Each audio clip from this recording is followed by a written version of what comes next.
औंढा नागनाथ तालुक्यातील जवळा बाजार येथील मागील 20 वर्षांपासूनचा ट्रान्सफॉर्मरचा आमदार चंद्रकांत उर्फ राजूभैया नवघरे यांच्या प्रयत्नानं हा प्रश्न आता सुटला आहे। आमदार राजूभैया नवघरे यांनी सातत्यानं पाठपुरावा केल्यानं 5 MVAचा नवीन ट्रान्सफॉर्मर जवळा बाजार येथे बसवण्यात आल्यानं विजेचा मोठा प्रश्न आता सुटलाय।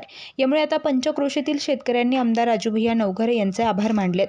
यावेळी उपसभापती बाबाराव राखोंडे, संचालक विनोदराव अंभोरे, राष्ट्रवादी युवक जिल्हाध्यक्ष आदित्य आहेर, राष्ट्रवादी काँग्रेस विधानसभा अध्यक्ष आशीर्वाद इंगोले, माऊली ढोबळे, सुरेशराव आहेर, तुकाराम कदम, श्रीखंड कदम, ओमकार कदम, कुंडलिकराव राखोंडे, गोविंद आहेर, त्र्यंबक राखोंडे, बन्सीधार क्षीरसागर, विलास साखरे, मधुकरराव शेळके, दामोदर शेळके, उन्मेष जहागीरदार यांच्यासह अनेकांची यावेळी उपस्थिती होती।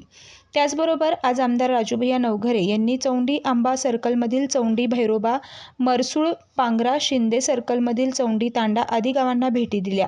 गावभेट दौऱ्यानिमित्त आंबा सर्कलमधील चौंडी भैरोबा गावात 2,58,00,000 रुपयांच्या विकास निधीतून झालेल्या विविध विकास कामांची पाहणी केली। तसेच विविध विकास कामांचं लोकार्पण आमदार राजूभैया नवघरे यांच्या हस्ते करण्यात आलं।